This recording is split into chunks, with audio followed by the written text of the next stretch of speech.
원한다고요?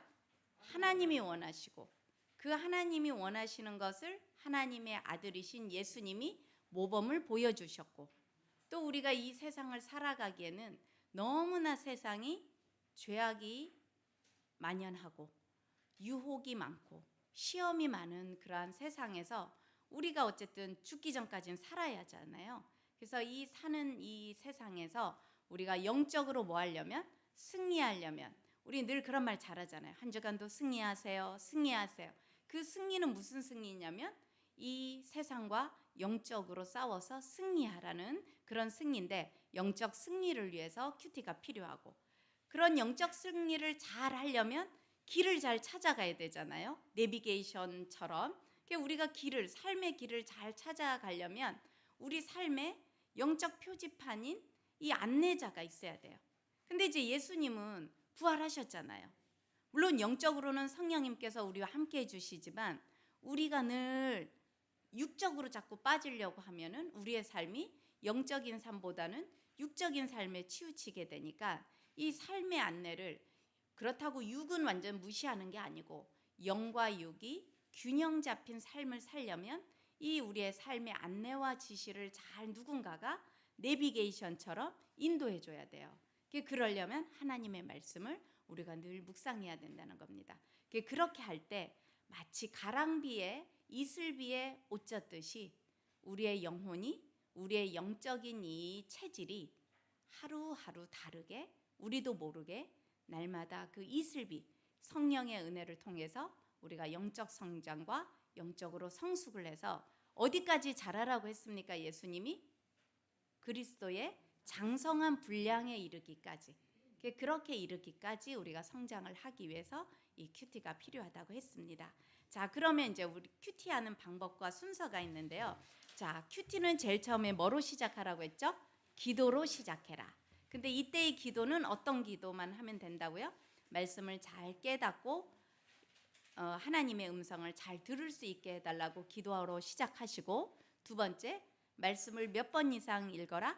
3번 이상, 최소한 3번 이상 읽고, 그 읽으면서 그냥 무조건 읽기만 하는 것이 아니라 읽으면서 잘 관찰을 해야 돼요.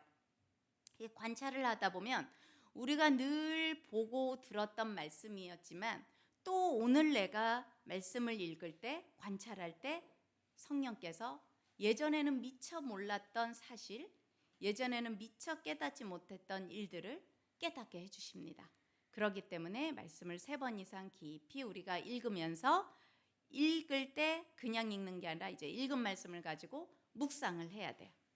묵상을 하는데, 그 묵상을 할 때는 오늘 내가 누구 만나서 무슨 말을 할까, 이 묵상을 하는 것이 아니고, 여기에 나타난 하나님이 어떤 하나님이신가, 또 하나님이 이 말씀을 통해서 나에게 주시고자 하는 교훈은 무엇인가, 이거를 생각하면서 묵상을 하면 이제 깨달음이 와요. 내가 미처 알지 못했던 하나님에 대해서 알게 되고, 또 내가 하나님을 신뢰하지 못한 부분에 대해서 회개하게 되고, 또 오늘 하나님이 나에게 이런 힘을 주시는구나, 여호와 라파, 치료의 하나님이시구나, 또 이런 걸 알면, 예를 들어서 우리 여기 이제 이정임 권사님 언니 집사님, 이정래 집사님이 오셨는데, 그래서 오늘 병원에 치료를 받으러 가야 돼요. 주사를 맞으러 가는데, 오늘 말씀을 묵상을 했는데 그 말씀에 여호와께서 치료하는 하나님이라고 그런 말씀을 딱 묵상을 했다면, 하나님, 비록 내가 오늘 가서 병원에 가서 의사 선생님을 통해서 주사를 맞고 이렇게 하지만, 그 의사 선생님에게 지혜를 주시고 그 의사 선생님을 통해서 하나님이 나의 연약한 부분을 치료해 주시기를 제가 원합니다. 그리고 그런 하나님을 제가 신뢰하면서 믿음으로 담대하게 오늘 병원에 가겠습니다. 이제 그렇게 해서 이제 출발을 하게 되면은 하나님께서 마음에 평안을 주시고 마음의 위로도 주시고, 또 우리가 생각지 못하는 하나님의 놀라운 치료의 은혜가 임하게 되는 거를 경험해 보실 수가 있으실 거예요. 이제 그게 이제 결단한 거를 그대로 내가 묵상한 거를 어디요? 4번째로 적용을 하는 거예요. 그러니까 이제 그렇게 묵상을 했는데 병원에 가면서 막 걱정, 근심, 어떡하지? 오늘 주사가 아프면 어떡할까? 이 주사를 맞았는데 돈만 들고 아무 효과가 없으면 어떡할까? 이제 이런 마음이 들어버리면 이거는 묵상 따로 적용 따로가 되는 거죠. 그러니까 묵상한 거를 그대로 믿고 내 삶에 적용을 하는 게 네 번째고요.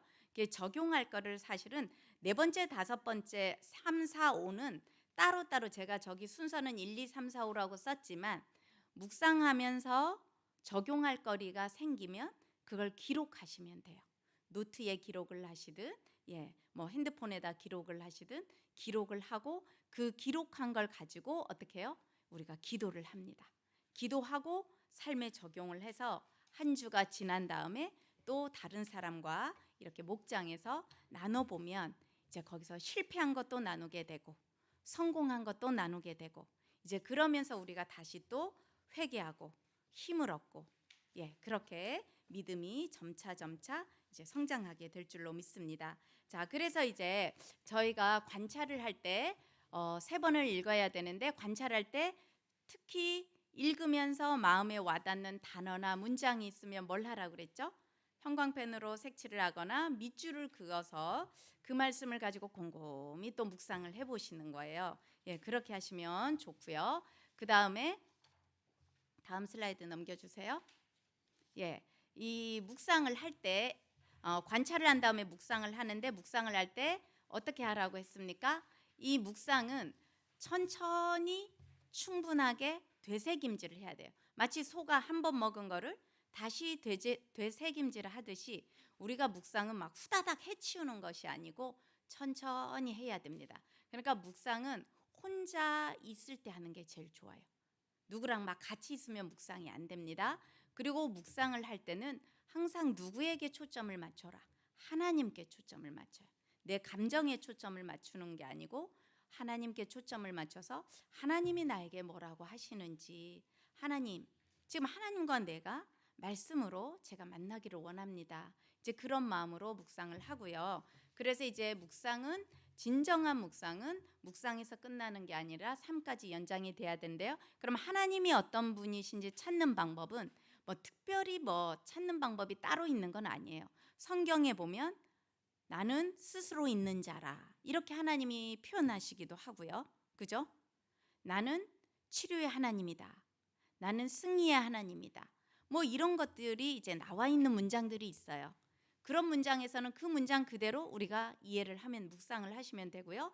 또는 구체적으로 딱 직설적으로 나는 어떠한 하나님이다 이렇게 안 하더라도 저기에 보시는 것처럼 성령으로 잉태되어서 자기 백성을 구원할 자로 이 세상에 오신 예수님 이런 식으로 앞뒤 문맥을 그냥 문장을 읽어가다 보면 아 이런 예수님이구나 이런 하나님이구나 이런 것들을 우리가 알 수 있습니다. 자, 그래서 하나님이 어떤 분이신지를 찾아보고 또 그 다음은 내게 주시는 교훈을 찾는데 이 내게 주시는 교훈도 하나님이 어떤 분이신가를 꼭 먼저 찾은 다음에 내게 주시는 교훈을 두 번째로 찾는 것이 아니라 그날 말씀에 따라서 내게 주시는 교훈이 먼저 찾아지기도 하고 묵상이 되기도 하고 하나님이 어떤 분이신지 먼저 묵상이 되기도 합니다. 그러니까 그거는 너무 순서에 연연할 필요는 없어요. 그러나 항상 이 두 가지를 명심해서 그날 깨달은 그날 묵상한 말씀에서 하나님이 어떤 분이신가를 찾기만 해도 되고요. 내게 주시는 교훈이 무엇인지 찾기만 해도 상관이 없습니다. 그러니까 어쨌든 저 두 가지를 꼭 이렇게 찾으시되 그래서 우리가 묵상을 할 때 꼭 포함되어야 될 세 가지가 있어요. 뭐냐? 항상 말씀은 내 뭐죠? 영적인 거울이나 똑같아요. 우리가 왜 거울을 딱 보면 뭐가 보이죠? 아이고 내 얼굴에 여기에 뭐가 고춧가루가 묻었네. 아이고 여기에 이렇게 뭐 수검댕이가 묻었네. 이런 것들을 우리가 보듯이 말씀의 거울을 내 심령에 내 삶에 이렇게 이제 말씀을 묵상해 본다는 거는 비추어 보는 거예요. 비추어 보면 항상 우리가 연약하니까 말씀에 비추어 봐서 야 오늘 잘 살았네 이런 날보다 아이고 오늘도 내가 이게 부족했네 오늘도 내가 이렇게 넘어졌네 오늘도 내가 이걸 잘못했네 회개하는 내용이 더 많으신가요? 잘했다 하는 내용이 더 많으신가요? 대부분은 1년 365일 우리가 말씀을 비춰보면 항상 우리가 부족하고 잘못하고 연약한 부분이 많았던 것이 맞는 것 같습니다. 저 자신을 보면. 그래서 묵상에 꼭 포함되어야 될 세 가지, 하나는 과거의 삶에 대한 회개, 두 번째는 그럼에도 불구하고 하나님은 어떤 자를 용서해 주시죠? 회개하는 자를 용서해 주셔요. 그래서 우리가 잘 알아야 되는 부분의 하나가 뭐냐면은 하나님이 사랑이다. 사랑이 하나님이라 그래서 하나님은 회개 안 하는 자를 사랑해 주시지는 않아요. 그러면 하나님이, 예수님이 십자가에 못 박혀 죽으실 이유가 없어요. 왜요? 그냥 다 사랑하니까 그냥 회개 안 해도 하나님 그냥 다 그냥 구원시키면 돼요. 근데 왜 굳이 예수님을 이 땅까지 보내서 그 처참한 십자가에 못 박혀 죽게 하시기까지 하셨을까요? 사랑이에요. 근데 문제는 뭐냐? 죄에 대한 회개를 해야만 용서의 사랑을 베풀 수 있기 때문에 하나님이 결국 이 땅에 아들의 몸으로 오셨고 그 아들이 십자가에 다 죽으신 거예요. 그러니까 이제 저도 옛날엔 이걸 잘못 알았었어요. 그냥 하나님은 늘 사랑의 하나님이지. 그러니까 하나님은 내가 부족하니까, 맨날 부족하니까 그냥 하나님은 다 덮어주실 거야, 이렇게 생각하는데 제가 말씀을 묵상해 보니까 그게 아니더라고요. 그러니까 제가 잘못 알았던 거더라고요. 뭐냐? 내가 회개할 때, 하나님 앞에 회개할 때 하나님이 나를 사랑해서 용서해 주시는 거지, 회개하지 않는 자는 하나님은 구원해 주시지를 않는다는 것을 제가 알았습니다. 그래서 회개하면 하나님이 또 우리의 부족함을 알면서도 우리를 어떻게 해주신다? 세워주신다. 근데 이제 우리가 너무 의로운 사람, 그러니까 세상적으로 말하면 너무 의로운 사람은 뭐가 있냐면은 이 양심에 가책이 너무 심해서 내가 회개해도 용서해 주지 않을 거야 라는 것 때문에 극단적인 선택을 하는 경우들이 있어요. 그러니까 우리가 볼 때 왜 세상적으로, 도덕적으로, 윤리적으로 너무 바른 사람 있잖아요. 너무 바른 사람들은 이 회개가 자책으로 갈 수 있어요.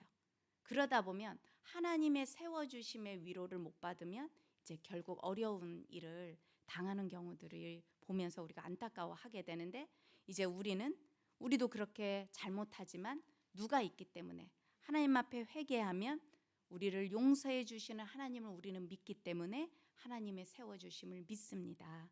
그래서 그 세워주심, 그리고 세 번째는 그러면 하나님이, 그래 너 어제까지는 이렇게 살았지만 네가 회개했으니 이제 내일은 또 이렇게 살아라. 오늘 내가 이렇게 말하니 너는 이렇게 살렴. 새롭게 또 지시해 주셔요. 그러니까 우리가 너무 자책만 하면 힘들어서 못 살아요. 그러다 보면 이제 막 자존감이 바닥을 쳐서 어렵게 됩니다. 그래서 우울해지는 거예요. 근데 우리는 회개도 필요하고 또 하나님의 위로 세워주심의 은혜도 필요하고, 그래서 그 힘으로, 하나님의 인도하심으로 우리가 삶을 또 살아가게 되는 것 같습니다.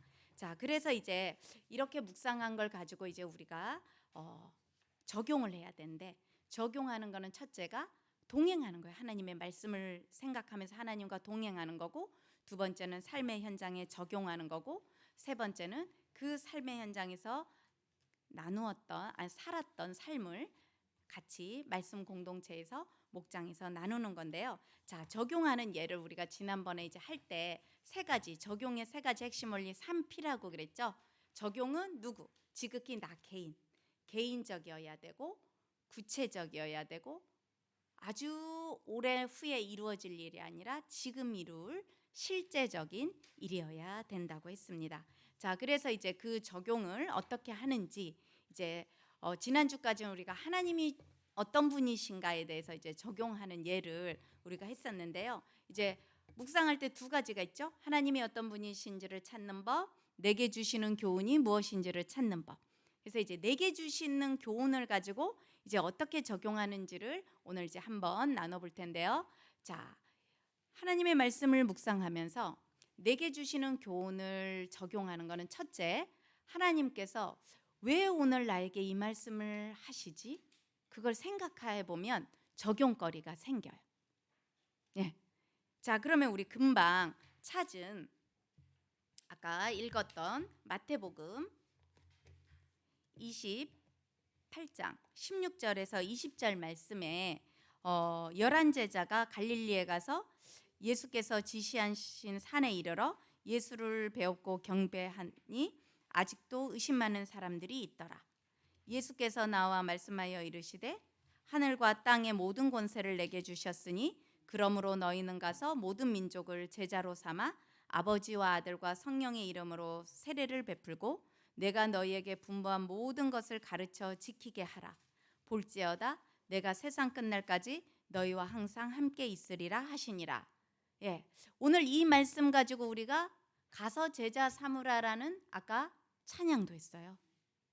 예. 그리고 또 이제 우리가 이 큐티 강의하기 전에 이 말씀을 또 같이 낭독을 했잖아요.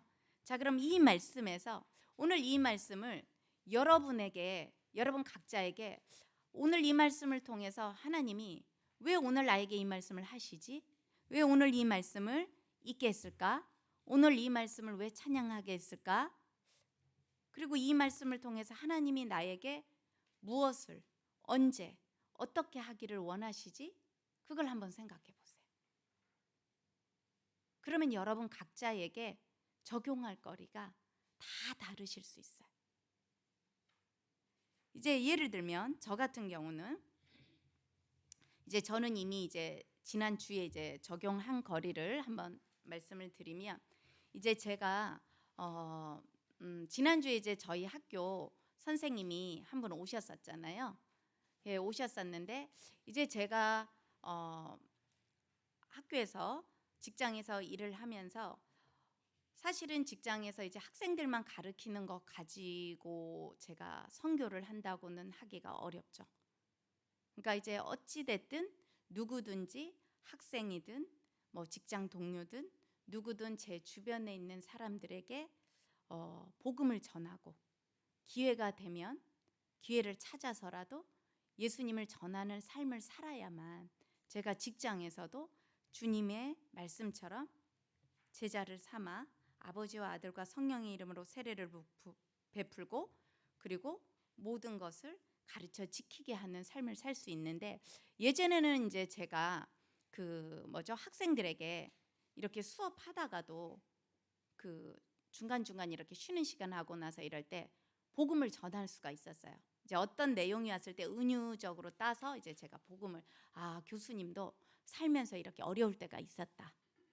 또는 뭐 시험이 있으면은 또 시험을 앞두고 이렇게 힘들 때가 있었다. 그럴 때 이렇게 하나님 앞에 기도하고 이렇게 하니까 참 좋더라. 그렇게 복음을 전할 수가 있었는데 요즘 이제 그게 어려워요, 강단에서. 그래가지고 이제 어렵다 보니까 이제 말할 거리가 없는데 계속 이런 말씀을 가지고 묵상을 하면서 하나님 제가 어쨌든 교회에서만 이렇게 예수 믿고 이런 것이 아니고 제 가정, 제 직장에서도 이렇게 복음을 전해야 되는데 어떻게 전하는 것이 좋을까요? 지혜를 달라고 이제 기도하고 이렇게 했더니 저희가 이제 학생이 휴학을 하거나 자퇴를 하거나 또는 군대를 가거나 또는 자꾸 결석을 이렇게 장기 결석이라고 있어요. 뭐 2주 연속 안 오거나 그러면 학생들을 제한테 맡겨준 지도 학생이 있어요. 대학생도 마치 담임 선생님처럼 저희 과 학생이 한 학년이 105명인데 105명 중에서 이제 교수님별로 나눠요. 지도 학생을. 이제 지도 학생들을 이렇게 상담을 하도록 해요, 학교에서. 그럼 이제 그 상담은 제 연구실에서 1대1로 만나게 되거든요. 1대1로 만나게 되면 그때가 저로의 좋은 찬스더라고요. 그래가지고 이제 제가 가끔 상담들을 해보면 요즘 참 학생들이 우울한 학생들이 많아요. 그래서 몸이 안 좋아서 휴학을 해야 되겠다. 또는 어떤 경우는 학생이 못 오고 학부모님이 오실 때도 있어요. 그럼 이제 그 어머니하고 이렇게 상담을 해보면 예수님을 믿었던 경험이 있는 분이시더라고요. 그런 분에게는 제가 이제 복음을 전하고 그리고 때로는 성경책을 선물로 드리면서 그리고 제가 기도하겠다고 그래서 이제 잘 치료받고 꼭 교회 나갔으면 좋겠다. 이제 그런 적용을 하고 하는데 제가 이제 지난주에는 제가 이제 같이 다른 학교 교수님이신데 이제 그 교수님하고 이렇게 늘 논문도 쓰고 이렇게 하면서 같이 이렇게 교제를 하는 교수님인데 그 교수님이 이제 그 뭐라 그럴까요? 믿음이 아직 이제 사모님 따라서 교회는 나가시는데 코로나가 생기면서 또 이분도 약간 심약하시다 보니까 또 지방에 계시니까 이렇게 주일마다 올라오시다가 이제 그걸 못 하셨더라고요. 코로나 때문에. 그리고 이제 그 코로나 하면서 온라인으로 예배를 드려서 그 다음부터는 이제 그 온라인으로만 예배를 드리고 계시더라고요. 그래가지고 그러니까 이게 믿음이 자라기가 쉽지 않잖아요. 그러던 중에 저희가 이제 새벽 말씀을 목사님이 단톡방에 올리시잖아요. 그랬는데 저분에게 뭔가 내가 이렇게 믿음을 좀 더 키워드릴 수 있는 방법이 뭐가 없을까. 그래서 이제 이 말씀을 제가 이거는 이 말씀을 그날 묵상한 것이 아니고 찬양곡을 준비할 때 이제 요 찬양곡이 생각이 나서 그분에게 내가 이분에게도 개인적으로 내가 카톡으로 매일 그분이 지방에 있으니까 새벽기도 갈 수가 없으니까 이걸 전해드려야 되겠다. 그래가지고 이제 그 음성 파일을 제가 이제 카톡으로 보내드리고 있거든요. 그랬더니 이제 그분이 감사하다고 이제 그렇게 이제 응답이 왔어요. 그래서 저는 어찌됐든 그런 부분에 있어서 우리가 너무 어렵게만 생각하면 내가 삶에 적용할 거리가 너무 부담스럽고 큰 거로만 생각하면 못해요. 근데 우리가 작은 거 하나, 여러분들도 이제 이 말씀을 가지고 또는 오늘 주일 말씀이면 오늘 주일 말씀을 가지고 오늘 내게 주시는 교훈, 하나님이 왜 오늘 이 말씀을, 그래서 오늘 목사님을 통해서 오늘 주일에 왜 이 말씀을 부활절의 말씀으로 듣게 하셨을까? 그냥 부활절 예배 드린 거로 끝나버리면은 단순한 행사로 끝나는 거나 똑같아요. 근데 이제 그 말씀을 집에 돌아가셔서라도 곰곰이 묵상하시면서 오늘 왜 이 말씀을 주셨을까? 오늘 하나님이 어쩌라고, 나에게 어떻게 하라고, 어떤 삶을 살라고 이렇게 하셨을까? 이제 그런 것들을 우리가 이제 생각해 보면 이제 적용거리가 생각이 납니다. 자, 그래서 한번 또 예제를 살펴보도록 하겠습니다. 자, 그래서 교훈을 어떻게 적용할 것인가 이거를 늘 생각할 때 전에 깨닫지 못했던 새로운 사실이나 진리를 발견한 기쁨도 뭐가 되냐면 중요한 적용이 됩니다. 꼭 세상에서 어떤 행동을 하는 것뿐만 아니라 내 마음속에 기쁨이 넘쳐서 감사의 찬양을 드리는 것도 뭐가 된다고요? 중요한 적용거리가 됩니다. 예를 들면 제가 이제 금요일 날 저희가 성금요 기도회를 했잖아요. 근데 이제 그 금요일에 보면 마태복음 27장 몇 절이죠? 57절에 보면 57절부터 60절, 61절 말씀을 보면 거기에 뭐가 나옵니까? 이제 예수님이 돌아가셨어요. 돌아가셔서 이제 장사를 지내야 됐는데 아리마대 사람 요셉이 와서 자기가 장사를 지내려니까 예수님을 달라 이러잖아요. 이 본문도 아마 여러분들이 신앙생활 해오시면서 금요기도회나 하여튼 수도 없이 많이 들었던 말씀일 거예요. 저도 많이 들었던 말씀이죠. 많이 읽고 그랬는데 제가 이제 이 금요기도회 때 이 말씀을 이제 목사님이 설교 말씀을 할 때 저도 모르게 눈물이 울컥 나더라고요. 왜냐하면 제가 이제 작년에 어머니가 돌아가셨어요. 근데 이제 어머니께서 그 어느 날 한 5, 6년 전에 뇌경색이 오셨어요. 혼자 지내시다가 뇌경색이 왔는데 그 골든타임을 놓치는 바람에 이렇게 반쪽이 이렇게 이제 마비가 됐는데, 그러니까 이제 걷지를 못하시니까 저희 큰언니가 이렇게 모시려고 해도 집에 이제 휠체어 이렇게 할 수가 없는 거예요. 그래서 할 수 없이 이제 병원에 입원을 해서 물리치료를 하는데, 그러다가 그게 급성 치매로 이제 발달이 돼서 결국은 요양병원에 계시다가, 그러다가 이제 그때만 해도 저희를 알아보셨거든요. 근데 2019년에 코로나가 발생을 하면서 이제 면회가 안 되잖아요. 그러니까 한 이제 몇 년 면회가 안 되고 중간에 잠깐 추석 이럴 때 잠깐 해도 이렇게 칸막이 해가지고 전화기로 하니까 또 귀가 잘 안 들리셔서 이제 그 시간이 3년이라는 시간이 지나버리면서 어머니는 알아보시지를 못하게 됐어요. 근데 이제 알아보지 못하시다가 어머니가 재작년 후반인가 또 갑자기 이제 이 혹이 생겼어요. 이럴 때 피부에 봤더니 피부암이라는 거예요. 어머니가 이제 피부가 너무 고우셨거든요. 하얗셨는데 피부가 또 너무 하얀 분들이 나이 들면은 또 그 피부암이 생긴다네요. 근데 이제 피부암이 나이가 많으시면 이 진전도가 빠르지 않아서 괜찮을 텐데 저희 어머니는, 저희 친정엄마는 이게 이제 너무 혹이 막 커지는 거예요. 그래서 의사가 수술을 해야 되겠다. 할 수 없이 이제 수술을 했어요. 수술을 했는데 의사 선생님은 경과가 좋다고 했는데 좀 지나고 나더니 이게 급속도로 막 다른 데까지 막 번졌어요. 그게 번져가지고, 근데 이제 저는 소식만 듣지 가서 볼 수가 없어요. 면회가 안 되니까. 근데 이제 급기야 나중에는 이 혹이 기도를 막을 정도까지, 그러니까 혹이 막 엄청 여기가 다 커졌더라고요. 그래서 결국은 이제 어머니가 이제 마지막은 그 피부암 때문에 이제 돌아가셨어요.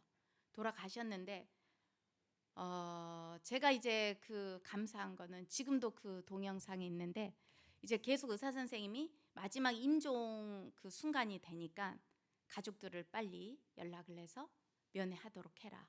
근데 이제 저는 가려고 하니까 이제 비행기를 타고 가야 되잖아요, 제주도까지. 그러니까 시간이 이렇게 뭐 하는데 간호사 선생님이 전화가 왔어요. 오는 사이에 어머니가 돌아가실지 모르니까 멀리 있는 가족들은 영상으로. 근데 이제 어머니가 아무리 그전에도 영상에도 이제 이게 안 되잖아요. 알아보시기가 어려웠고 마지막 임종이니까 이제 거의 상태가 안 좋으시니까 그랬는데 신기하게도 어머니를 마지막으로 이제 거기서 영상으로 그 간호사분이 페이스톡으로 영상 통화를 해주시겠어요. 그래서 제가 영상으로 어머니에게 막 복음을 전했어요. 이제 어머니 천군 천사를 통해서 하나님이 천국으로 인도할 거고 이제는 고통도 슬픔도 아픔도 없는 곳에서 갈 거니까 걱정하지 마시라고. 이제 뭐 그러면서 막 하는데 신기하게도 어머니가 그 소리를 들으시고 그렇게 알아보지 못했는데 어머니가 펑펑 우시는 거예요. 그래서 이제 제가 너무 감사했는데 제가 왜 이 말씀을 드리냐면 그 아리마대 사람 요셉이 예수님한테 가서 사실은 얼마나 저 같아도 못 갔을 것 같아요. 내가 잡혀갈까 봐. 로마 병정한테 잡혀가서 무슨 고초를 당할지 모르는데 그 담대하게 가서 예수님을 나에게 달라. 내가 장사를 지내겠다. 그리고 그 예수님에게 세마포는 사실 엄청 고운, 우리 같으면 왜 못이 아주 고운 못이 적삼처럼 그런 거라고 그러더라고요. 근데 그 세마포를 가지고 가서 그 아리마대 사람 요셉이 그 예수님을 이렇게 쌀 때 제가 이제 임종하고 가서 임종한 다음에 가서 어머니를 뵀어요. 근데 이제 어머니가 이렇게 마지막으로 인사하라고 하는데 어머니 그 누워 있는 그 침대에서 어머니가 이렇게 하얀 그 포로 이렇게 어머니가 쌓여 있던 걸 이렇게 얼굴을 보여주는데 어머니가 이제 너무 여기가 암덩어리가 많으니까 이제 너무 자녀들이 놀랄까봐 그 간호사분들이 이제 붕대로 이렇게 이런 꺼지로 이렇게 쌌더라고요. 쌌음에도 불구하고 군데군데 이렇게 보여요. 그래서 제가 이 말씀을 듣는데 그 어머니의 마지막 임종 모습과 또 예수님의 임종 모습이 보이더라고요. 예수님은 얼마나 많이 그 많은 오늘 보셨잖아요, 영상에 눈동자가 다 흰 눈동자만 밖에 없고 온몸이 찢기고 이랬는데 그런 예수님을 가서 그 세마포로 쌀려고 할 때 그 아리마대 사람 요셉의 마음이 어땠을까? 저는 지금까지 이 말씀을 그렇게 묵상하면서도 너무나 피상적으로만 예수님 돌아가셨고 안 됐고 안타깝고 이 정도밖에 생각을 못했어요. 근데 제가 금요일 날 이 말씀을 듣고 묵상을 하는데 저희 어머니의 임종의 모습과 예수님의 그 임종의 모습을 생각하니까 너무너무 가슴이 아파서 눈물이 나더라고요. 그래서 제가 예수님 앞에 회개했어요. 주님, 제가 주님을 믿는다 하면서도 여전히 저는 입으로만 믿는 모습으로 살았고, 주님의 그 고난에 한 주간도 제가 정말 진지하게 동참하기보다는 여전히 제 성질이 아직도 죽어지지 못해서 제가 남편 앞에 뭐라고 대들기도 하고, 또 제 삶에서도 제가 하고 싶은 거를 좀 더 일주일만이라도 제가 더 금욕하면서 정말로 일주일 내내 금식은 못할지언정 그런 삶을 살지 못한, 매년 고난 주간을 맞이하고 매년 부활절을 맞이하지만 제가 이렇게 너무나 정말로 입으로만 예수님을 믿는 그러한 모습을 살았던 저의 모습을 회개하게 되었습니다. 근데 단지 회개가 아니라 그런 걸 통해서 또 많은 또 감사함이 넘치더라고요. 왜? 하나님이 사랑하는 딸아, 그래도 네가 오늘 이런 깨달음을 얻었구나. 그래, 그러니 이제 내일은 오늘보다는 조금 더 나은 삶을 살기를 바란다. 그게 내 바람이다. 그래서 사실은 제가 오늘 찬양을 준비할 때도 제가 그냥 아무렇게 준비한 것이 아니고 제 그 말씀 깨달은 걸 생각하면서 주님이 나에게 뭘 원하실까. 그래서 어제도 계란 전도, 달걀 전도를 하는데, 우리 이제 김하영 집사님하고 전도를 하는데, 이렇게 전도를 하면 어떤 분은 무시하세요. 싫다고. 어떤 분은 이제 또 받으시는 분도 있고, 각양각색이죠. 근데 예전 같았으면 내가 굳이 이렇게 해야 될까? 이런 마음이 들지만 어제는 참으로 감사한 마음으로, 누가 하나라도 받으면 저 영혼이 꼭 예수님을 영접하기를, 그런 마음으로 제가 또 전도를 하게 돼서 너무 마음이 흐뭇하고 보람이 있었습니다. 그래서 우리가 하나님의 말씀은 주님이 그랬잖아요. 내 샘에 와서 생수를 마시라고. 그리고 주님의 배에서는 생수의 강이 항상 흘러넘친다고 하는데, 하나님의 말씀은 똑같은 말씀이어도 어제 묵상할 때의 은혜가 다르고, 내년 묵상할 때의 은혜가 다르고, 오늘 묵상할 때의 은혜가 다르듯이 우리 각자가 하나님의 말씀을 이렇게 자꾸 하나님 앞에 초점을 맞추고, 오늘 나에게 원하시는 게 뭘까? 하나님이 나에게 왜 이 말씀을 듣게 하셨을까? 이 말씀을 왜 보게 하셨을까? 이거를 늘 생각하고 묵상하는 거랑 그렇지 않고 묵상하는 거랑은 하늘과 땅 차이입니다.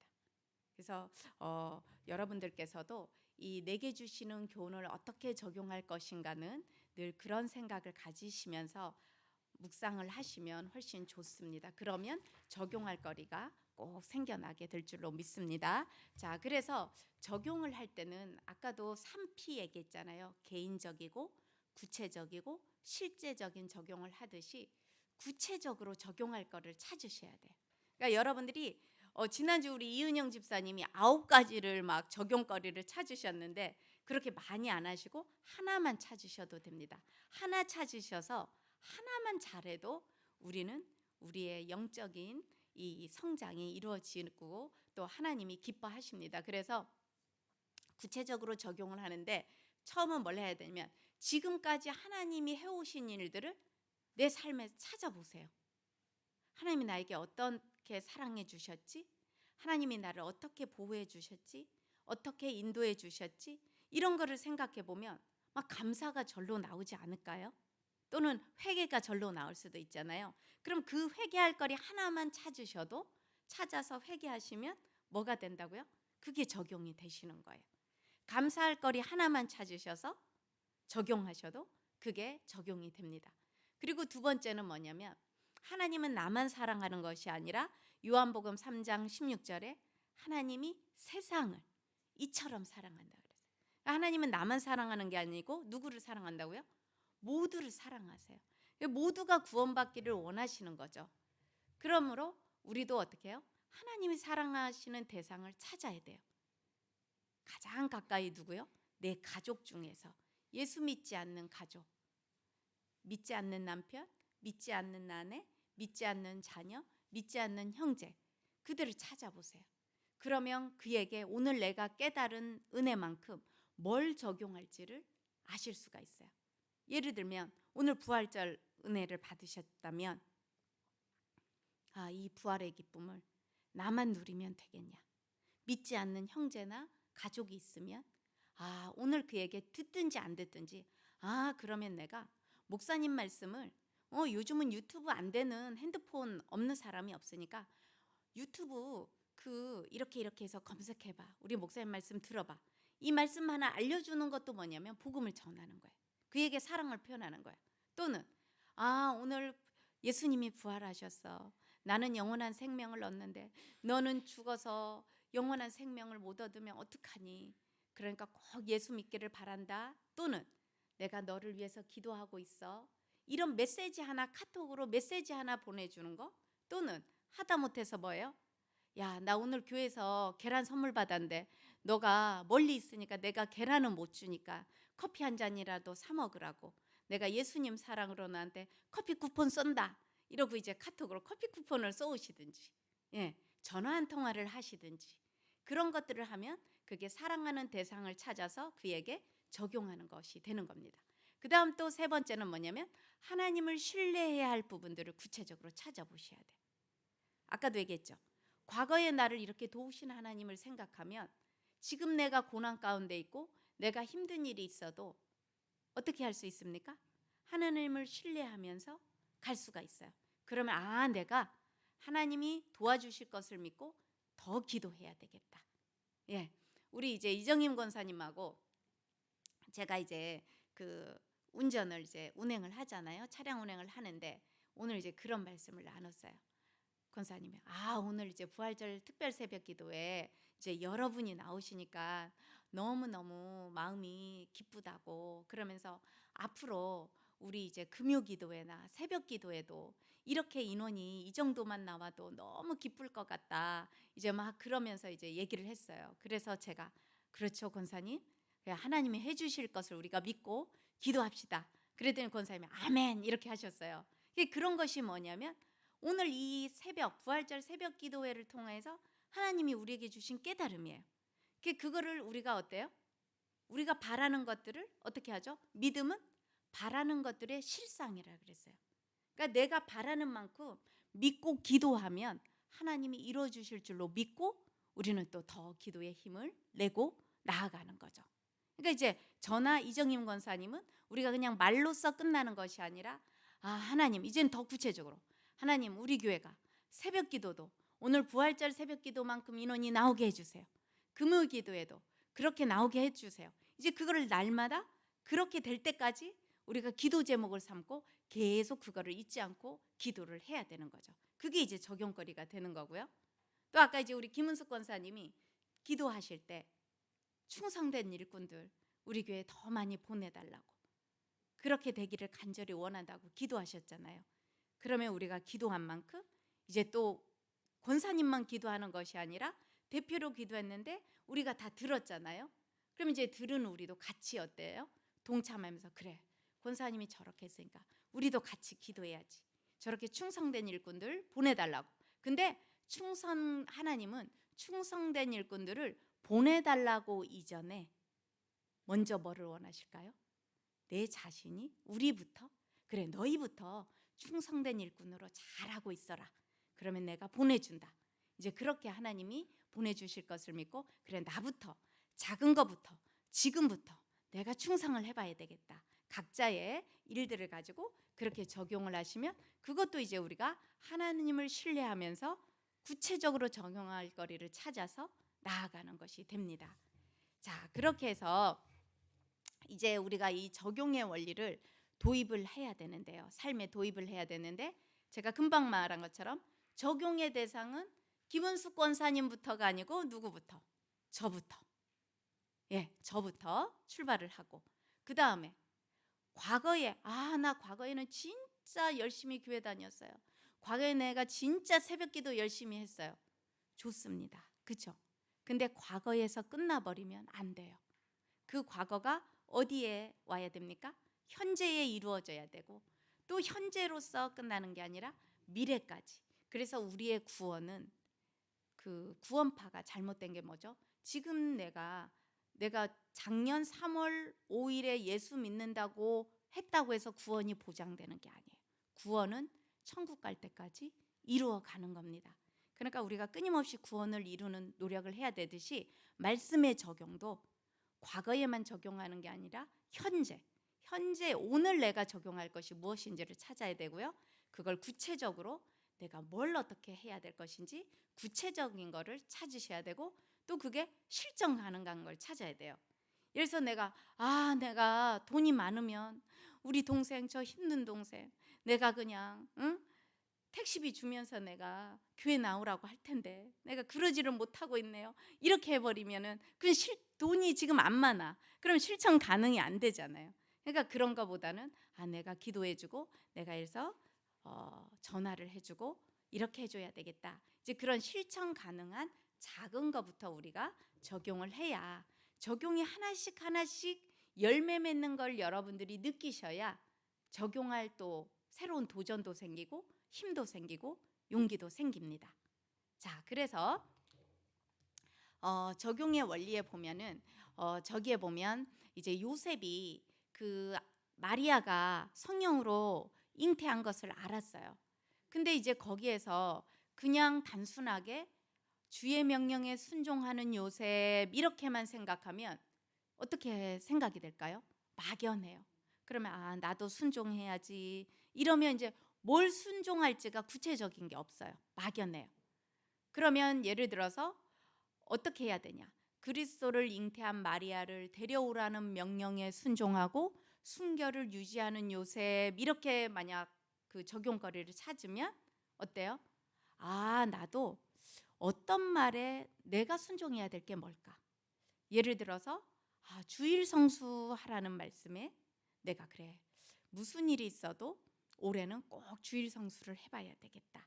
그러면 그것이 좁은 의미, 구체적인 적용이 되는 거예요. 내가 예를 들어서 하루에 한 번은 꼭 기도를 해봐야 되겠다. 1분이라도 기도하는 시간을 가져야 되겠다. 그럼 그것도 구체적인 순종이 되는 거죠. 또는 예를 들어서 내가 늘 하루에 한 번은 감사를, 하루를 마무리하면서 감사 기도를 드리고 잠을 자야 되겠다.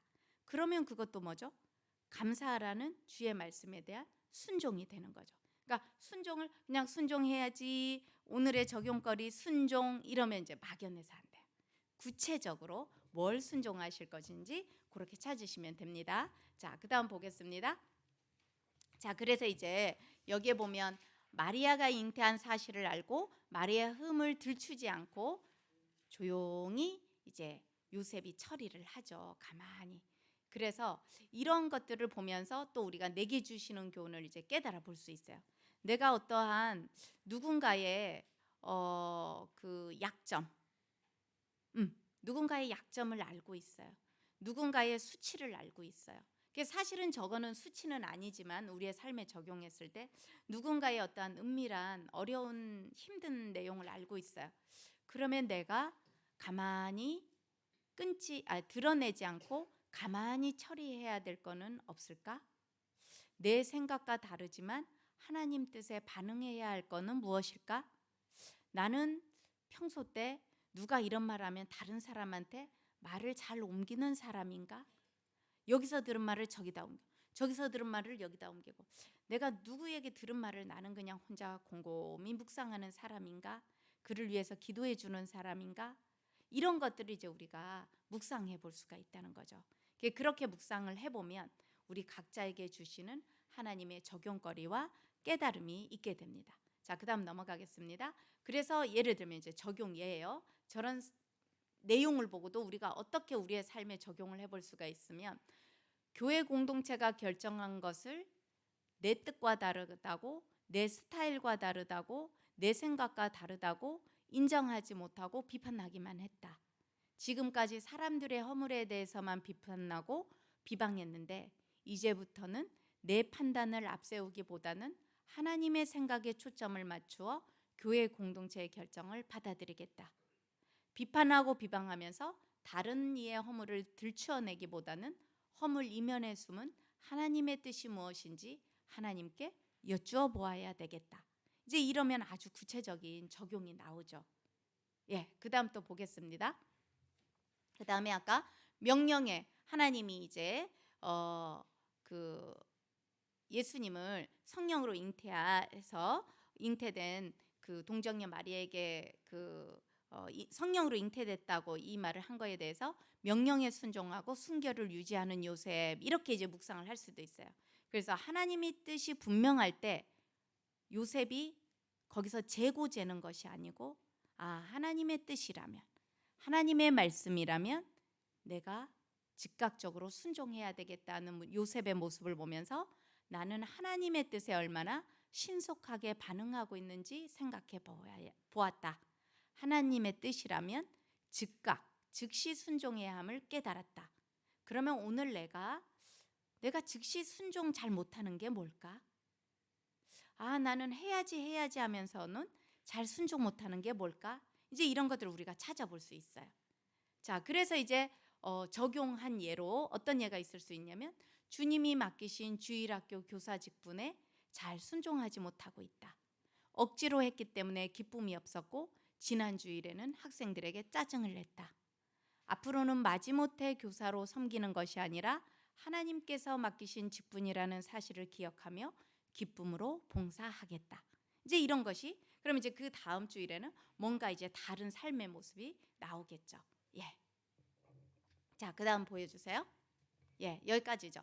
예, 오늘은 그래서 우리가 적용에 대한 예제를 이렇게 하나님이 어떤 분이신가 적용하는 거, 오늘은 내게 주시는 교훈이 무엇인가를 가지고 적용하는 예제를 우리가 오늘 또 같이 나눠봤습니다. 예, 그래서 다음 주에는 또 우리가 이제 기록하고 나누는, 이제 실제 이제 나누는, 기록하는 거는 그닥 많은 이제 내용은 없습니다. 그거를 가지고 이제 함께 또 나누는 시간 갖도록 하겠습니다. 기도하고 마치겠습니다. 하나님 아버지, 오늘도 부족한 죄인이 이렇게 또한 성도님들과 함께 큐티를 묵상하고 적용하는 것을 함께 나눴습니다. 행여 제가 이 말씀을 전하는 가운데 저의 부족한 부분이 있었다면 주님께서 용서해 주시고, 또한 우리 성도님들의 마음을 하나님께서 위로해 주옵소서. 한 주간도 우리가 하나님의 말씀을 날마다 새벽 말씀을 통하여 묵상하면서 실제 이 배운 것을 꼭 적용해 보는 우리 모두가 될 수 있도록 하나님 도와주옵소서. 아멘. 예수님 이름으로 감사하며 기도 올려옵나이다. 아멘. 아멘.